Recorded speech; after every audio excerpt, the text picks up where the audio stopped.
اعوذ باللہ من الشیطان الرجیم بسم اللہ الرحمن الرحیم الحمد للہ رب العالمین الرحمن الرحیم مالک یوم الدین صدق اللہ العظیم۔ سورہ فاتحہ مکی صورت ہے، اس کی 7 آیات ہیں اور اس میں 1 رکوع ہے۔ الحمدللہ رب العالمین، تمام تعریفیں اللہ کے لیے ہیں۔ الحمد، حمد کہتے ہیں تعریف کو،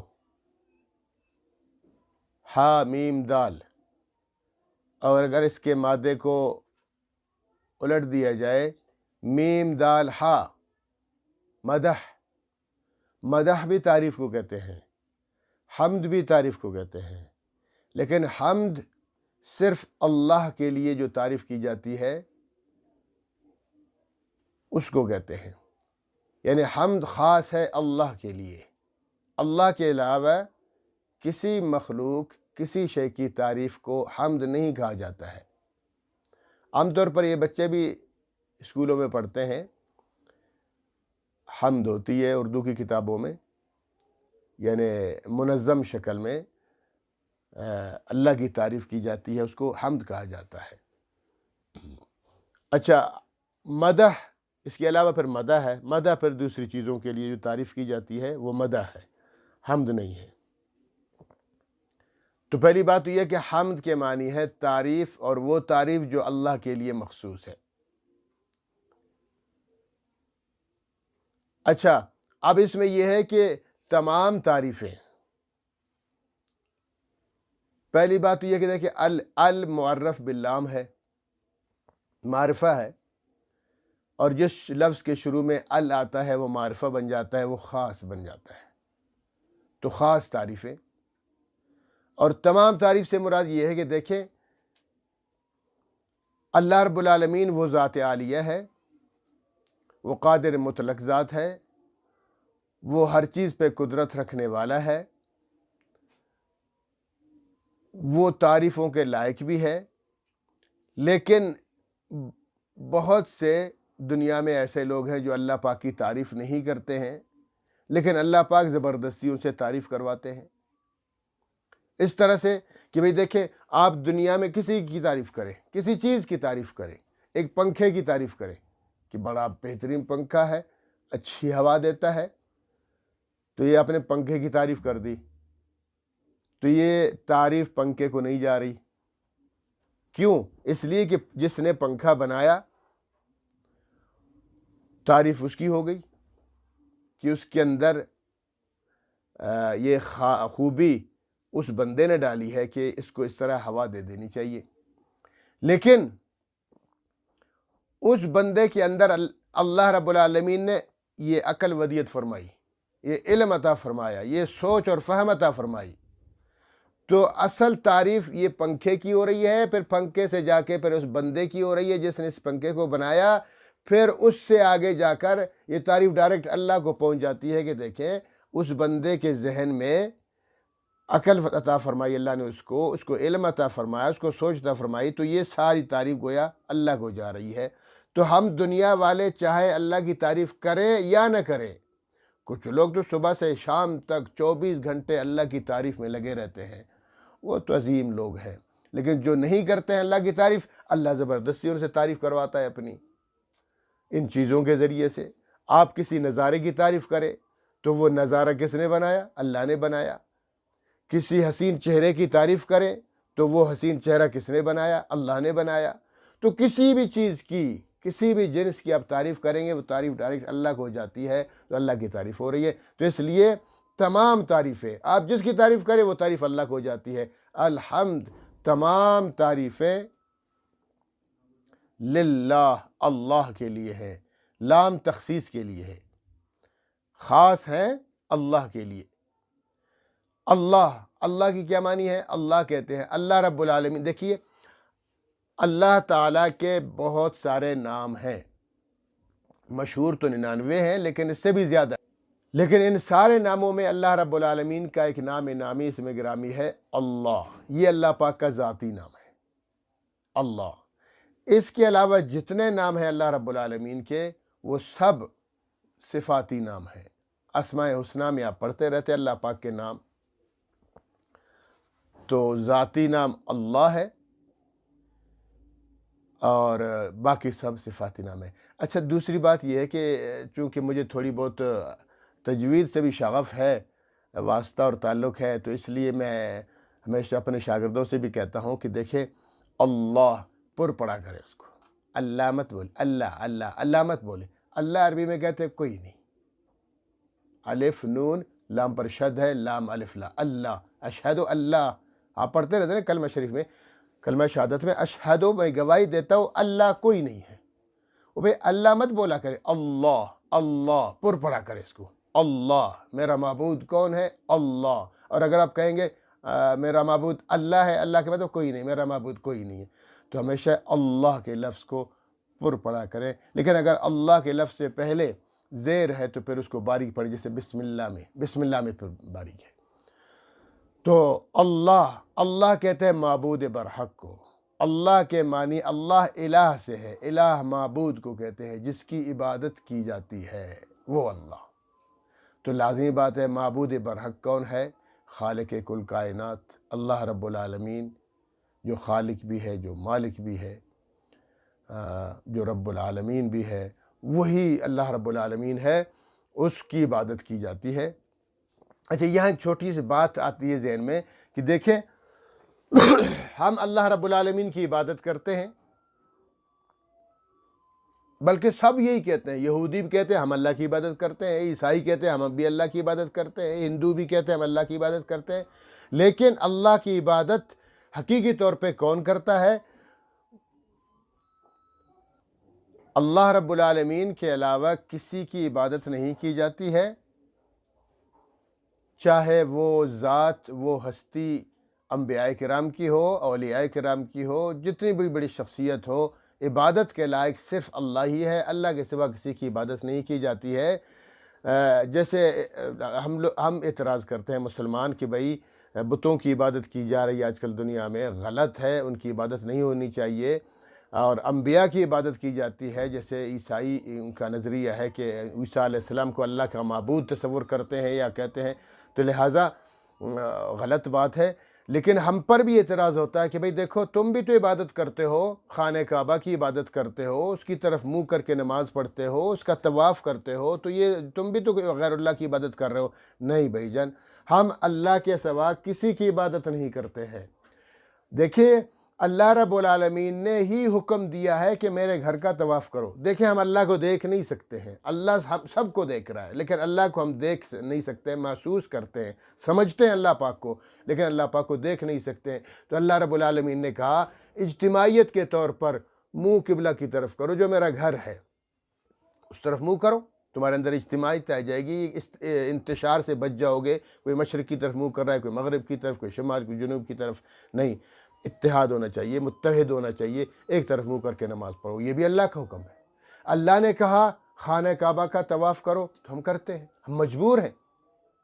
دیکھیے ابلیس جب اللہ رب العالمین نے کہا کہ اسجدوا لآدم، آدم کو سجدہ کرو، تو فسجد الملائکہ، سارے فرشتوں نے مل کر سجدہ کر لیا، الا ابلیس، شیطان نے نہیں کیا. اللہ رب العالمین نے پوچھا کیوں تو نے سجدہ نہیں کیا؟ تو اس نے کیا کہا؟ انا خیر منہ، اللہ جی میں تو آدم سے بہتر ہوں. خلقتنی من نار وخلقتہ من طین، آپ ہی نے مجھے بھی بنایا، آدم کو بھی بنایا، مجھے آگ سے بنایا. پورے کر کے جا کے بوسہ لیا کرتے تھے خانہ کعبہ سے، حجر اسود سے، تو حجر اسود کو خطاب بھی کرتے تھے ساتھ کہ دیکھو میں جانتا ہوں تم بھی ایک پتھر ہو، تم میرا خالق نہیں ہو، تم میرا مالک نہیں ہو، تم بھی ایک پتھر ہو، لیکن چونکہ میرے رب کا حکم ہے تجھے بوسہ دینا تو میں بوسہ دے رہا ہوں. میرے عظیم محسن انسانیت محمد صلی اللہ تعالی وسلم نے تیرا بوسہ دیا ہے، تو اس حساب سے میں بھی بوسہ دیتا ہوں. یہ ہونا چاہیے نظریہ. تو دیکھیے عبادت کے لائق اللہ ہے، اللہ کے سوا کوئی عبادت کے لائق نہیں ہے. ہاں اگر اللہ کہتے ہیں یہ کام کرو ہم کر دیتے، تو اس میں شرک نہیں ہو سکتا۔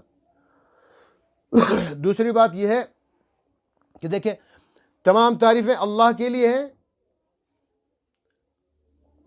آگے فرمایا رب العالمین، یہ رب کے معنی ہے پروردگار، رب کے معنی ہے پرورش کرنے والا، پالے نہار۔ تو کس کا؟ عالمین کا۔ العالمین، یہ عالم کیا ہے؟ دیکھیے ایک ہے عالم، ایک ہے عالم، یہ بھی یاد رکھیے۔ عالم کہتے ہیں جاننے والے کو، اور عالم کہتے ہیں دنیا کو، جہاں کو۔ تو اللہ رب العالمین یہ تمام جہانوں کا پروردگار ہے، عالمین کا۔ اس اعتبار سے علماء کرام نے دو باتیں لکھی ہیں کہ عالم، ایک تو عالم اجناس کے اعتبار سے، ہم اردو میں بھی کہتے ہیں بھئی عالم کفر، عالم اسلام، ٹھیک ہے، عالم عیسائیت، عالم یہودیت، ہم تو کہتے رہتے ہیں۔ تو یہ عالم ہوتے ہیں اجناس کے اعتبار سے، عالم حیوانیات اور عالم جنیات، عالم ملائکہ، فرشتوں کا ایک عالم ہے، ٹھیک ہے۔ اسی طرح دنیا کے حساب سے یہ اجناس دیکھیں، عالم جبل، عالم جبال، پہاڑوں کا ایک اپنا عالم ہے، عالم ماء، یہ اس کا ایک اپنا عالم ہے، پانی اور سمندر اور بارش اور وغیرہ، ان کا اپنا ایک عالم ہے۔ اور اسی طرح جناب یہ شجر و حجر ہے، ان کا ایک اپنا عالم ہے۔ پھر زمین ایک الگ عالم ہے، اور آسمان ایک الگ عالم ہے۔ یہ عالم ہے، یہ اجناس، جتنی اجناس ہے اس کائنات میں، ہر جنس کو ایک عالم کہا جا سکتا ہے، ایک دنیا کہا جا سکتا ہے۔ تو اللہ رب العالمین پروردگار ہے، پرورش کرنے والا ہے عالمین کا۔ کل کائنات میں جتنے عالم ہیں، جتنی دنیا ہے، جتنے جہاں ہیں، سب کا پروردگار ہے، ایک اس حساب سے۔ اور دوسری بات یہ ہے کہ عالم کے معنی علماء کہتے ہیں کہ رقبے کے اعتبار سے دیکھو، رقبے کے اعتبار سے، مسافت کے اعتبار سے، وہ اس طرح سے ہے جیسے حضرت ابو سعید خدری رضی اللہ عنہ کا فرمان ہے کہ مشرق سے مغرب تک، زمین سے آسمان تک یہ ایک عالم ہے، یہ ایک عالم ہے۔ اس طرح کہ اللہ رب العالمین نے 40,000 عالم بنا رکھے ہیں۔ بلکہ میرے خیال تفسیر قرطبی میں حضرت مکاتر رحمۃ اللہ علیہ کا قول نقل کیا گیا ہے کہ وہ فرماتے ہیں 80,000 عالم ہیں، 80,000۔ تو مشرق سے مغرب تک، زمین سے آسمان تک یہ ہو گیا ایک عالم۔ اس کے علاوہ بھی اللہ رب العالمین نے 80,000، یا حضرت ابو سعید خدری والی روایت لے لیں تو 40,000 عالم اللہ رب العالمین نے اس کائنات میں بنا دیے ہیں۔ تو ان سب کا وہ پروردگار ہے۔ یہاں ایک چھوٹی سی گزارش میں یہ کرتا ہوں، دیکھیں ہم انسان ہیں، ہمارا علم بہت محدود ہے، مختصر ہے۔ اللہ رب العالمین کا علم وسیع ہے، وسیع ہے اللہ رب العالمین کا علم۔ اللہ کے علم کو کوئی نہیں پہنچ سکتا۔ اس پر آپ ذرا دیکھیے کہ آج کل پتہ ہے، میں ایک چھوٹی سی بات بتاتا ہوں آپ کو، اس عالم کو دیکھیں، اگر عالم کو رقبے کے اعتبار سے دیکھیں کہ مشرق سے مغرب تک، زمین سے آسمان تک یہ ایک عالم ہے، اس طرح کہ اللہ پاک نے 40,000 عالم بنا رکھے ہیں۔ تو ہم جو کہتے ہیں آج کل جو سیارات کے اعتبار سے کہ کوئی مریخ ہے، یہ ایک عالم ہے، مشتری ہے، زحل ہے، اسی طرح وہ کہتے ہیں کہ میرا خیال عام طور پر کہا جاتا ہے کہ 11 سیارات دریافت ہو چکے ہیں، اب 12ویں کی تلاش میں ہے۔ تو اگر اس حساب سے دیکھا جائے تو وہ ابو سعید خدری رضی اللہ عنہ والی روایت ہے کہ 40,000 عالم اللہ رب العالمین نے بنا رکھے ہیں۔ تو ہر سیارہ ایک عالم ہو گیا نا۔ تو 40,000 میں سے 11 دریافت ہو چکے ہیں، باقی کتنے رہ گئے؟ 39,889۔ تو اللہ رب العالمین کا علم دیکھا، حمد ہے، سائنس نے ہمیشہ ترقی کی ہے، ترقی کی ہے، اور اتنی ترقی کی ہے کہ ہم سوچ بھی نہیں سکتے ہیں، اور ان کے ابھی تک نشانات دنیا میں باقی ہیں۔ اہرام مصر کو دیکھیں، ان کی ایک نشانی ہے، انسان کی عقل دنگ رہ جاتی ہے کہ یہ کوئی سوراخ نہیں ہے، ہوا چل رہی ہے، کوئی روشنی کی جگہ نہیں ہے، روشنی پہنچ رہی ہے، لیکن ہماری سائنس نے ابھی تک دریافت حقیقت کا پتہ نہیں کیا کہ یہ روشنی کہاں سے آ رہی ہے، یہ ہوا کیسے چل رہی ہے۔ تو سائنس نے پہلے بھی ترقی کی ہے، لیکن وجہ اس کی یہ ہے کہ سائنس جب ترقی کرتی ہے لوگ خدا کو بھول جاتے ہیں، ہر چیز سائنس کو سمجھتے ہیں، سائنس کے پیچھے پڑتے ہیں، خدا ذہنوں سے نکل جاتا ہے۔ اللہ رب العالمین چونکہ قہار بھی ہے، وہ بس کایا پلٹ دیتے ہیں، اللہ تعالیٰ پوری دنیا کو ختم کر دیتے ہیں، پھر ایک سے شروع ہو جاتا ہے، پھر زیرو سے، پھر جناب پتھر کا زمانہ، پھر آہستہ آہستہ انسان ترقی کرتے کرے صدیوں گزر جاتی ہیں یہاں پہ، پھر خدا کو بھولنے کے وقت پھر اللہ تعالیٰ ایسی کرتے۔ تو پہلے بھی سائنس ترقی کرتی آ رہی ہے، یہ بات غلط ہے کہ سائنس نے جتنی ترقی ابھی کی ہے پہلے نہیں کی ہے۔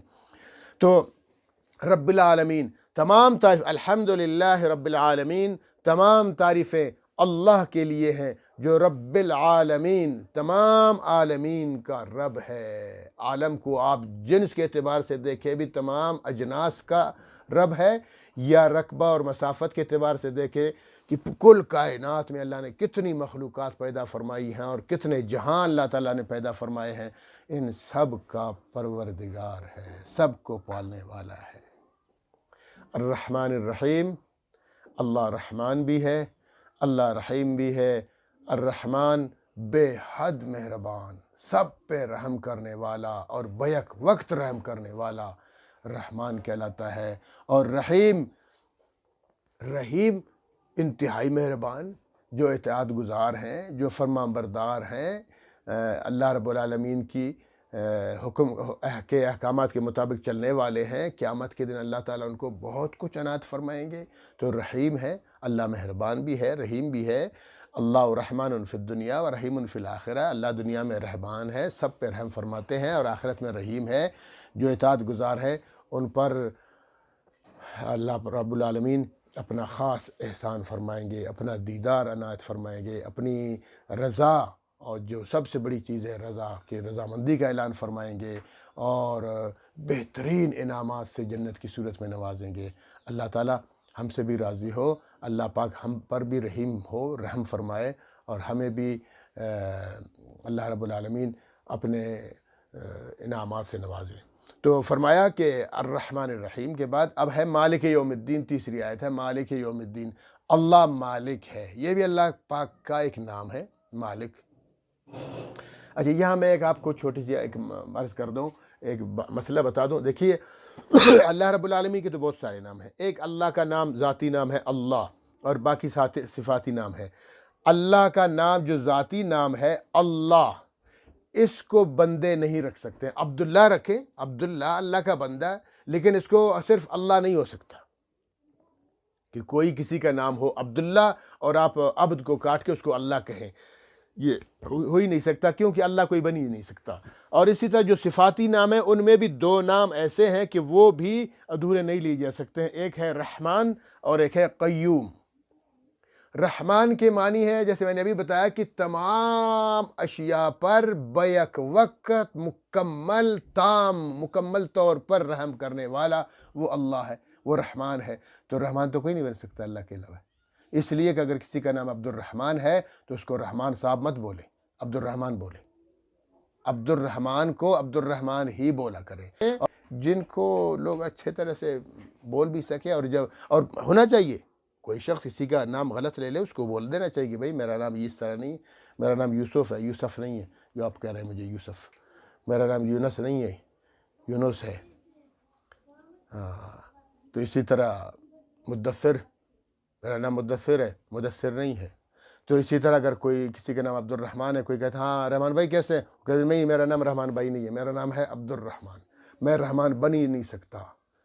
رحمان تو کوئی نہیں بن سکتا، نبی نہیں بن سکتا، میں کون ہوتا ہوں رحمان بننے والا؟ رحمان تو ایک اللہ ہے جو سب پر بیک وقت رحم کرنے والا ہے۔ ہاں رحیم، کسی کا نام عبد الرحیم ہے، آپ اس کو رحیم صاحب کہہ سکتے ہیں۔ ویسے اخلاقی طور پر کسی کا ادھورا نام نہیں لینا چاہیے، نام تو پورا لے لینا چاہیے، لیکن گناہ نہیں ہے اگر آپ کسی عبد الرحیم کو رحیم صاحب کہیں گے تو گناہ نہیں ہے اس میں، کیونکہ آخر کسی پر تو کچھ تو رحم کرتا ہوگا نا، تو وہ صحیح ہے۔ کسی کا نام عبد المالک ہے، آپ اس کو مالک کہہ سکتے ہیں، کسی کا نام عبد الخالق ہے، اس کو خالق کہہ سکتے ہیں، آخر وہ اس نے بھی کسی بچے کو تو پیدا کیا ہوگا یا کرنا ہے، تو لہٰذا۔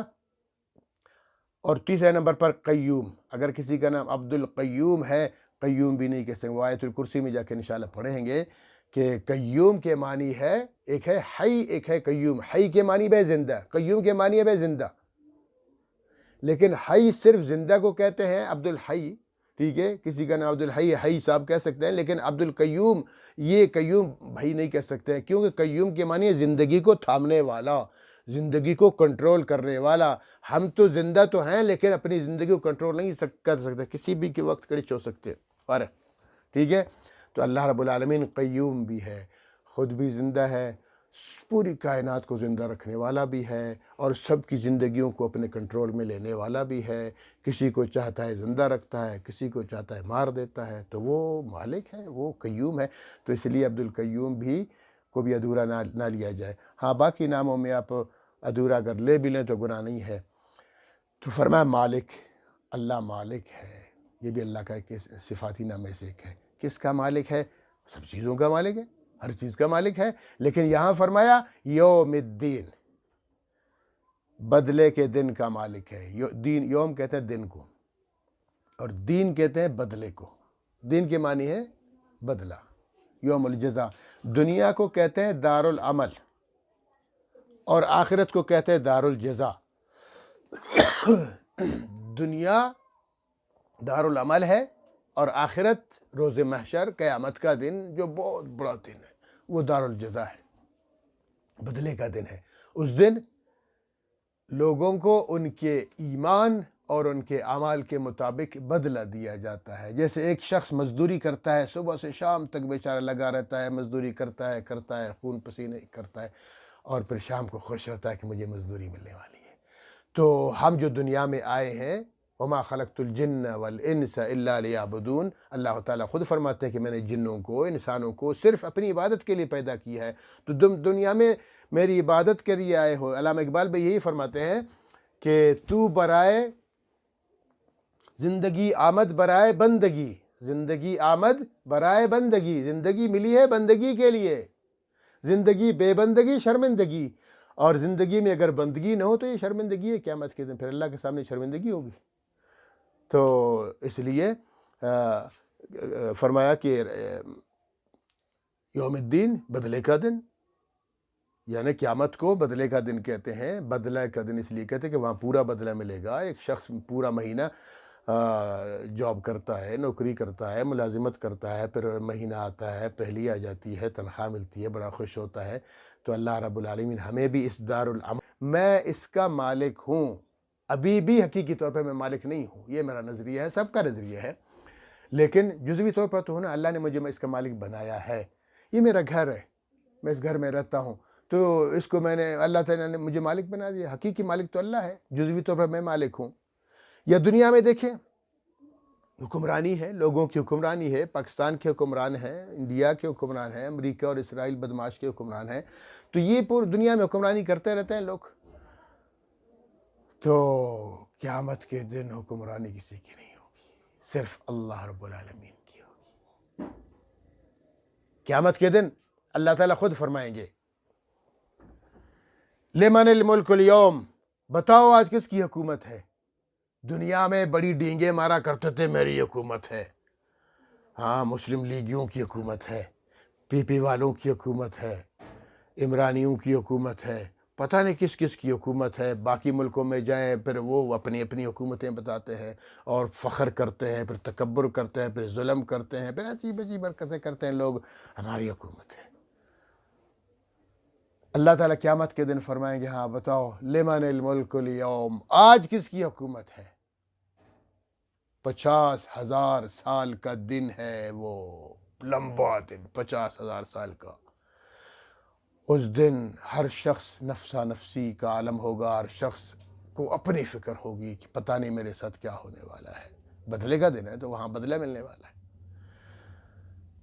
تو اللہ تعالیٰ فرمائیں گے لمن الملک اليوم، غصے سے فرمائیں گے لمن الملک اليوم، کس کی حکومت ہے آج؟ کوئی جواب نہیں دے گا۔ دوسری بار پھر اللہ اعلان فرمائیں گے لمن الملک اليوم، پھر بھی کوئی جواب نہیں دے گا۔ تیسری بار بھی جواب اللہ تعالیٰ جب فرمائیں گے لمن الملک اليوم، آج کس کی حکومت ہے؟ کوئی لب کشائی نہیں کر سکے گا۔ کون کر سکتا ہے اللہ کے سامنے؟ تو اللہ تعالیٰ خود فرمائیں گے للہ الواحد القہار، آج اس واحد قہار کی حکومت ہے۔ تو حقیقی حکومت وہ ہوتی ہے پوری کائنات پر، یہ اللہ کی حکومت ہے۔ ہاں جزوی طور پر لوگوں کو اللہ نے حکومتیں بھی دی ہوئی ہیں، جزوی طور پر اللہ نے لوگوں کو گھر بھی دیے ہوئے ہیں، گاڑیاں دی ہوئی ہیں، باغات دیے ہوئے ہیں، زمینیں دی ہوئے ہیں، یہ جزوی طور پر ہے۔ لیکن قیامت کے دن جزوی طور پر بھی کوئی کسی سامنے کچھ نہیں، بس صرف ایک اللہ ہے۔ تو اس لیے اس کو اسپیشلی ذکر فرمایا قیامت کے دن، کہ قیامت کا دن ایک ایسا دن ہوگا وہاں سب مجبور محض ہوں گے، ایک اللہ ہے، اسی کا حکم چلے گا اور کسی کا حکم نہیں چلے گا۔ تو اس کو اسپیشلی طور پر فرمایا کہ اللہ اس دن کا بھی مالک ہے اور حقیقی مالک ہے، مالک یوم الدین، قیامت کے دن کا مالک ہے۔ تو دیکھیے تعریفوں کے لائق کس کو تعریف؟ الحمدللہ، تمام تعریفیں اللہ کے لیے جو معبود برحق بھی ہے، جو رب ہے، پروردگار ہے، عالمین کا رب ہے، تمام جہانوں کا رب ہے، جو رحمان بھی ہے، تمام اشیاء پہ رحم کرنے والا ہے، تمام چیزوں پہ بیک وقت رحم کرنے والا، رحیم بھی ہے، جو اپنے اطاعت گزاروں کو، فرمان برداروں پہ بھی رحم فرماتا ہے، مالک بھی ہے، اور اسپیشلی مالک ہے، مالک قیامت کے دن کا، بدلے کے دن کا۔ اللہ رب العالمین ہمیں ان باتوں کو سمجھنے اور ان پر عمل کرنے کی توفیق عطا فرمائے۔ وآخر دعوانا الحمدللہ رب العالمین۔